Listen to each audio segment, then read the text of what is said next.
واجعله لنا إماما ونورا وهدى ورحمة اللهم ذكرنا منه ما نسينا وعلمنا منه ما جهلنا وارزقنا تلاوته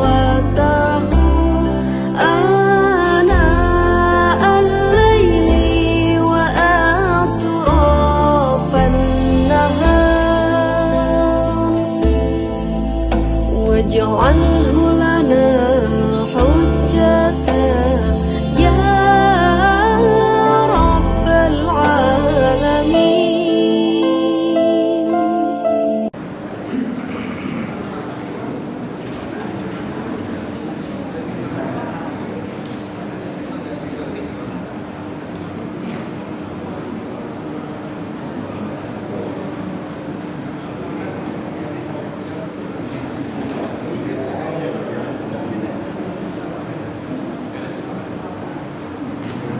Bismillahirrahmanirrahim.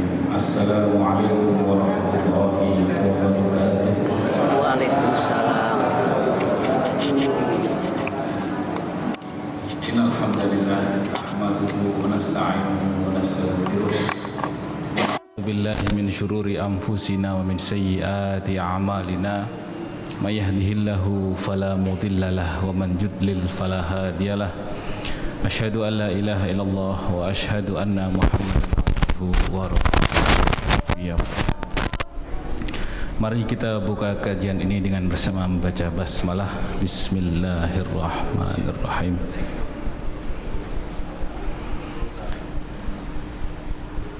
Para jemaah, bapak-bapak, ibu yang dirahmati Allah Subhanahu wa taala, para alim, para ulama, para masyayikh yang kami ta'zimi. Alhamdulillah kita masih diberikan nikmat iman, nikmat sehat, sehingga kita diberikan kesempatan dan diizinkan oleh Allah dan juga ditakdirkan oleh Allah untuk hadir dalam majelis ilmu yang insyaallah bermanfaat untuk kita semua ini. Tak lupa kita membaca doa untuk kelancaran kajian kita ini. Rabbi shrah li sadri wa yassir li amri wahlul 'uqdatam min lisani yafqahu qawli. Rabbi zidni ilma warzuqni fahma. Pada kajian pada minggu lalu kita membahas tentang bab al-umrah, al-hibah wa ar-ruqbah, tentang hibah atau hukum memberikan hibah. Hibah bisa bermakna hadiah, hibah bisa bermakna atiyah, yaitu pemberian atas dasar pemindahan hak kepemilikan dari satu orang kepada orang yang lainnya. Kita berhenti kemarin pada hadis di mana orang mengambil hadiah pemberiannya kembali, itu bahkan dikatakan keadaan seorang yang paling hina, yaitu di saat kita memberikan hadiah kok diminta lagi pemberiannya, sama seperti seekor anjing yang muntah kemudian memakan muntahannya lagi. Wah, seekor anjing saja itu sudah hina, apalagi muntah diminum lagi atau dimakan lagi muntahannya. Ini sehina-hinanya itu. Nah, akan tetapi ternyata ada pengecualian, yaitu boleh seorang muslim itu memberikan sebuah hadiah, pemberian, atiyah, hibah, kemudian mengambil lagi, yaitu orang tua yang mengambil kembali hadiahnya dari anak yang dia kasih. Mayukhadhu minal hadis, apa yang terkandung dari hadis ini adalah istasna jumhur ulama min tahrimil aud fil hibah ma yahibul walid li walidihi. Di sana ada pengecualian dari pembelian orang tua kepada anaknya.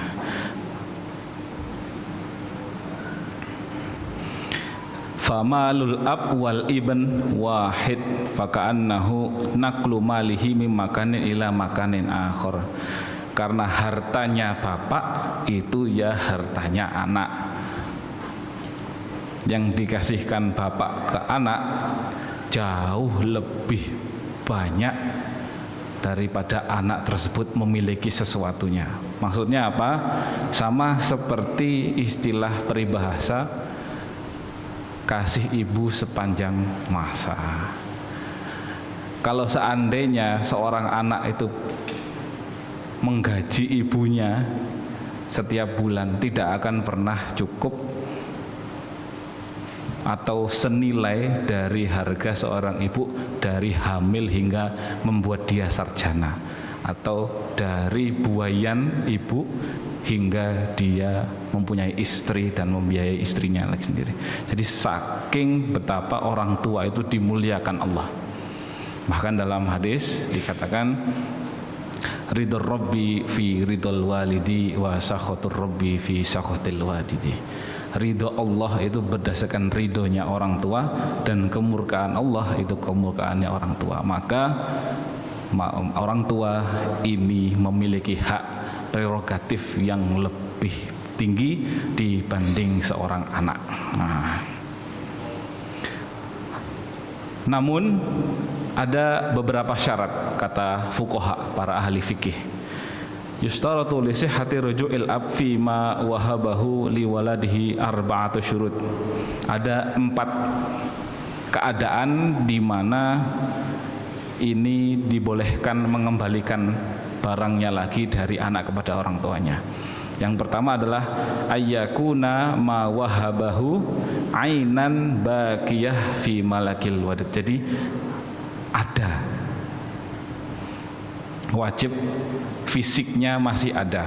Kalau misalkan dikasih motor, ya motornya masih ada. Loh, kemarin mana tak kasih motor? Bapak ngasih motor kamu tuh. Iya Pak, wis tak dol Pak. Ini. Maka perpindahan hak itu sejatinya kepemilikannya sudah berpindah. Akan tetapi karena orang tua ada penyesalan, karena ada kebutuhan yang lebih mendesak, maka ingin sekali diminta. Nah, ketika keadaannya tidak ada, berarti ini sudah sah milik anak tersebut dan hilang secara zatnya. Yang kedua adalah antakuna baqiyah fi tasarrufihi bi bai'in aw rahnin lam yanfaqu aw dzalika. Jadi masih bisa diperjualbelikan, tidak lecet, tidak hilang. Kalau dikasih makanan, makanannya masih utuh, tidak lam yunfaqqa, enggak terbuka bungkusnya. Kalau dikasih makanan yang berbungkus, bungkusnya masih belum dibuka sehingga masih bisa diperjualbelikan. Itu dari syarat yang kedua. Yang ketiga, alla tazida indal waladi ziyadatan muttasilatan kasiman wa hamlin. Tidak adanya pertambahan. Kalau toh ada pertambahan, maka itu menjadi haknya anak, atau jika anak tidak mengizinkan atas dasar keluar ongkos dari penanganannya, maka ini tidak apa-apa kalau tidak dikembalikan. Contohnya dikasih kambing, nah, dikasih sapi, dikasih hewan pertanahan yang lainnya, kemudian beranak pinak, anaknya 5, pengen diminta bapaknya. Nah, maka bapaknya ini nggak boleh. Kalau minta semuanya, ini kan anak dari hasil yang bapak kasih dulu, nah tidak boleh.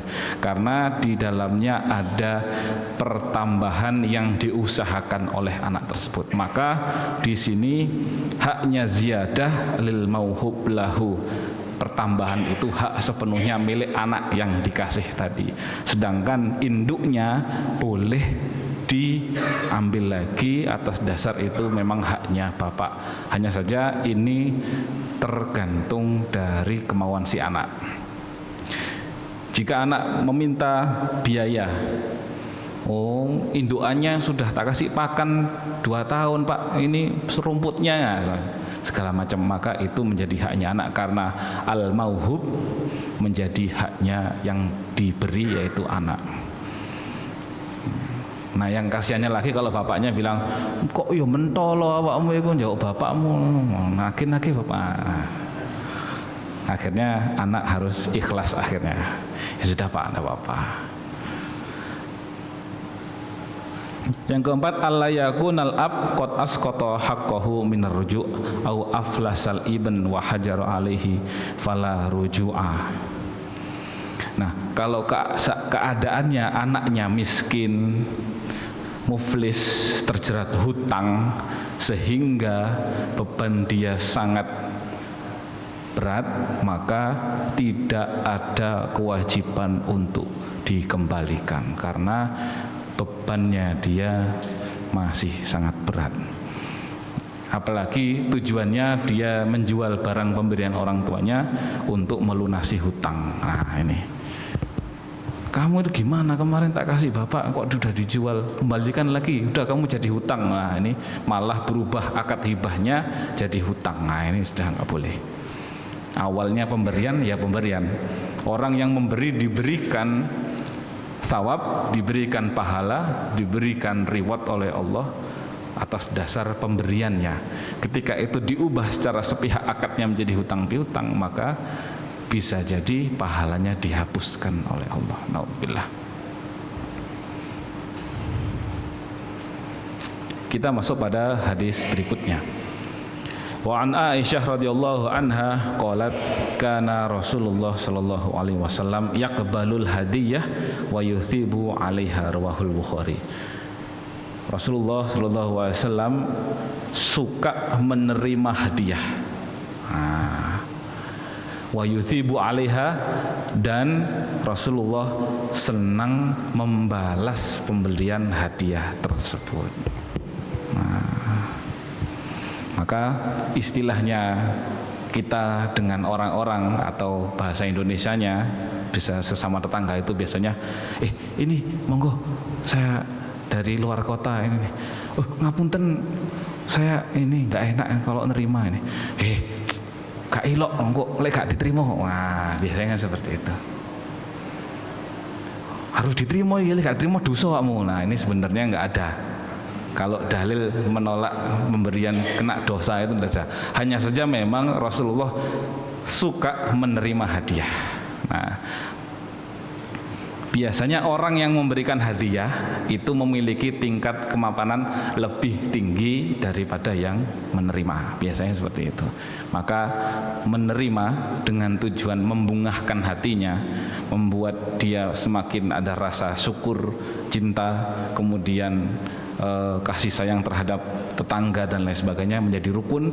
Itu menjadi sebab mengapa kita harus dianjurkan untuk menerima hadiah tersebut.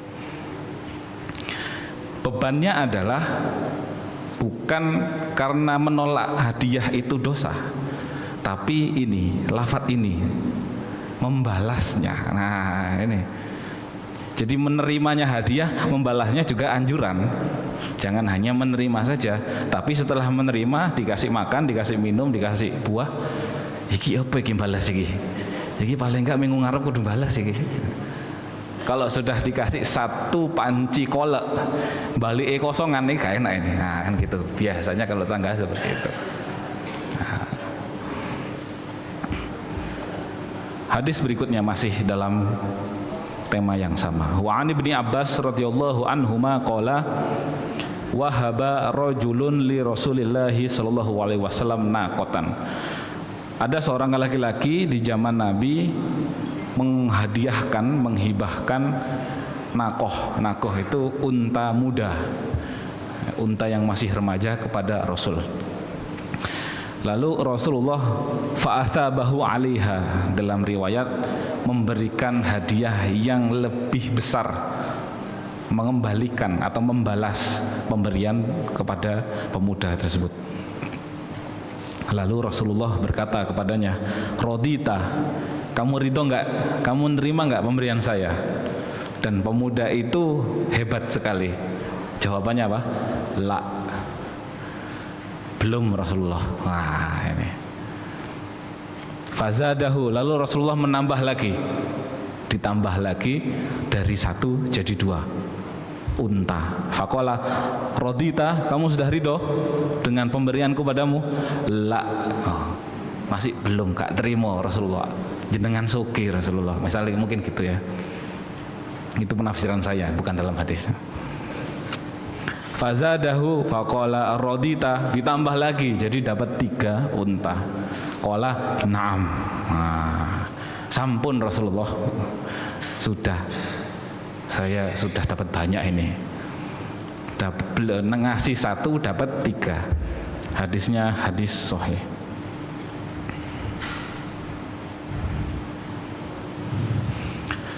Dari penjelasan hadis tadi, ternyata para ulama merinci bahwasanya hibah itu ternyata ada 2. Hibah itu ada 2. Yang pertama adalah hibah mutlaqah la taqtadi 'iwadan li'annaha atiyah ala wajhi tabarru' yaksudu biha at-tawaddud.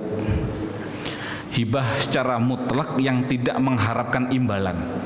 Hibah secara mutlak yang tidak meminta balas budi.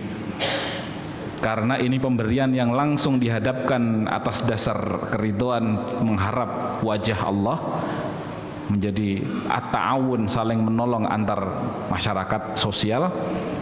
Yaksudu biha at-tawaddud, dengan maksud tujuan menambah kerukunan, menambah kasih sayang, menambah keramahan antar hidup bertetangga. Sedangkan yang kedua adalah hibah yaksudu biha thawabud dunya. Memang dia ngasih hadiah kepada orang niatnya pengen dapat balasan. Fahadi hukmuha hukmul bai', dan ini hukumnya jadi seperti hukum barter, jual beli. Kalau dikasih aqua 1 mengembalikan aqua 2. Sedangkan Rasulullah itu pernah bilang, barang siapa yang diberikan hadiah maka fakafi'uhu, maka balaslah atau bahkan lebih banyak dari yang kau dapatkan. Sehingga Rasulullah suka menanyakan itu, Rodita, kamu ridho enggak? Kamu nerima enggak? Jadi yang beliau harapkan adalah keridhoan itu. Wal ghalib annal mahdiya yaksudu biha an yu'ta aktar mimma ahda, dengan harapan dia mendapatkan lebih tinggi dari yang dia kasihkan. Oleh karena itu turunlah surah Al-Muddathir, wala tamnun tastakthir, janganlah engkau memberi dengan mengharap yang lebih banyak. Ayula tu'ti syai'an litakhud aktsara minhu, janganlah engkau memberi sesuatu dengan mengharapkan mendapatkan lebih banyak dari yang engkau berikan.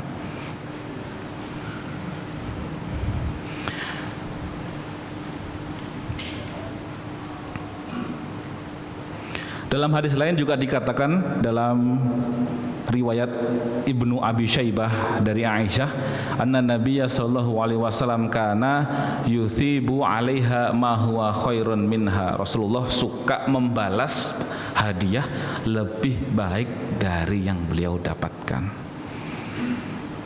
Lima jubila alaihi sallallahu alaihi wasallam min makarimil akhlak wa husnul mukafaah, karena ini adalah sebagai standar minimal makarimil akhlak, kemuliaan akhlak Rasulullah untuk mencontohkan betapa baiknya berhubungan dengan cara seperti ini, berhubungan dengan masyarakat dan bergaul dengan cara seperti ini. Nah, maka mulai hari ini bapak-bapak, ibu-ibu kalau dikasih sesuatu kemudian kembalikan kolek tetangga, Bu, apakah jangan ridho dengan kolek ini? Nah, pas kebetulan tetangganya ikut kajian juga, belum, wah repot. Apa jangan ridho? Belum, kurang 1 lagi, Bu. Nah, repot.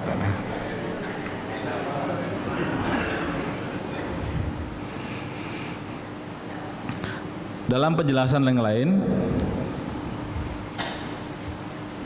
fal afdal an yu'ta hatta yarda li'annahu lam yuqaddim hadiyatahu illa raja'an li afdal minha.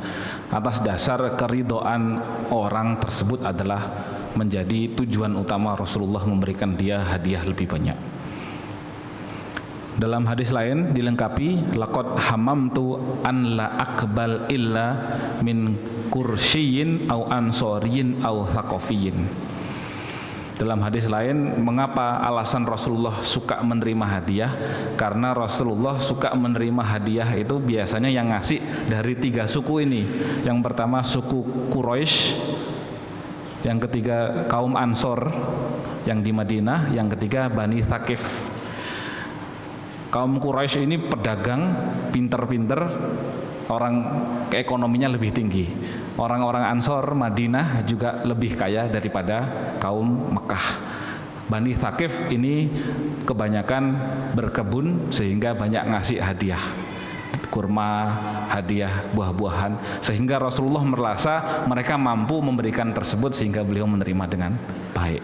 Ini juga beberapa alasan mengapa kita harus menerima, karena yang memberi jelas perekonomiannya biasanya lebih mapan daripada kita. Nah, kalau seandainya ekonominya dalam tanda kutip miskin kemudian memberikan kita, apakah kita harus menolaknya, Ustaz?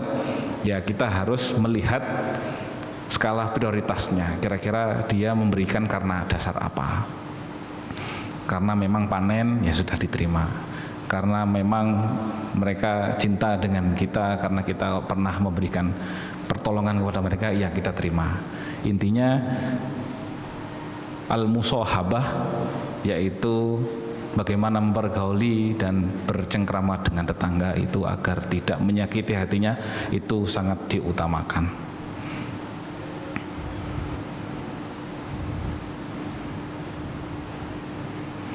Hadis berikutnya, wa an Jabir radhiyallahu anhu qala Rasulullah sallallahu alaihi wasallam al-umra liman wuhibat lahu, muttafaqun alaih. Ini tentang al-umrah. Al-umrah yaitu pemberian seseorang yang patokannya adalah umur, itu adalah bagi orang yang dihibahkan. Masih dilanjutkan dalam hadis Muslim, amsiku alaikum amwalakum wala tufsiduha. Jagalah harta-harta kalian, jangan engkau rusak, jangan engkau sia-siakan. Fa innahu man a'mara umrah fahiya lilladzi umiraha hayyan wa mayyitan wa li'aqibihi. Barang siapa yang memberikan hibah, hadiah, pemberian kepada orang, baik dia hidup atau mati, maka itu menjadi hak li'aqibihi atau pewarisnya.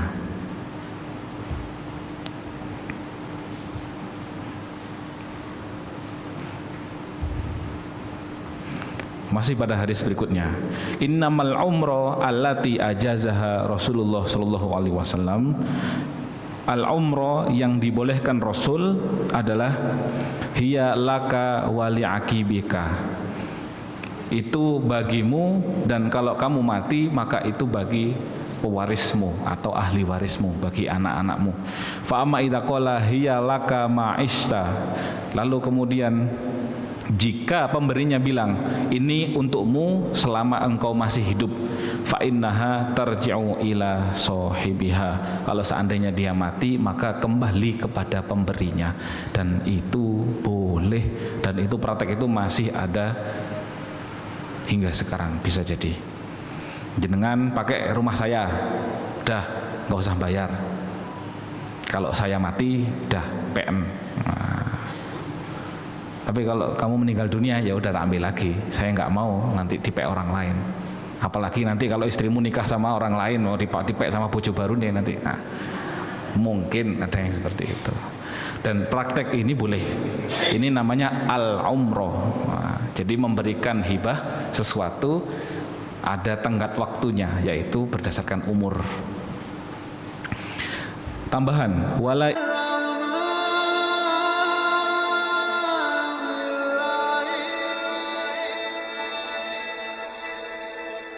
Bismillah.